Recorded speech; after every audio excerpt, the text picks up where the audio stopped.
Hi guys, so this is part 3 of how we went from a family of 7 kids to having 11 kids. If you haven't seen the first 2, go ahead and go back and watch those. So after filing and getting temporary emergency guardianship, we had to start the whole trial process and the court process of getting permanent guardianship. And there was so much paperwork, and my husband did such a good job with filing the paperwork and mailing the paperwork. And you have to send a pack to each family member that could possibly do the guardianship, and they have to agree that you are a good fit, or they file against you and they try and get guardianship.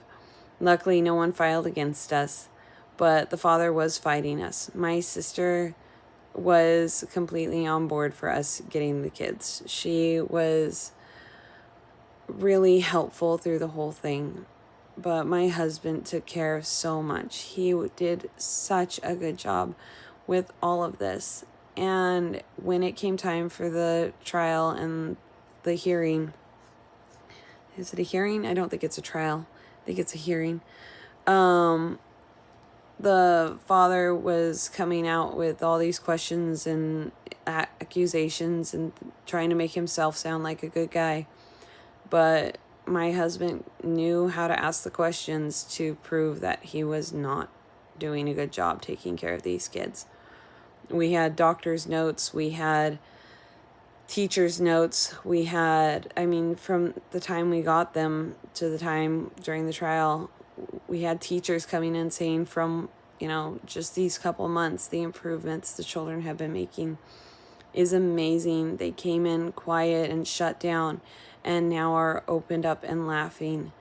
And it was so hard. And my sister threw herself, into the fire, explaining what bad parents they were. And I really appreciate what she did. She made the process easier, and I know it was hard for her.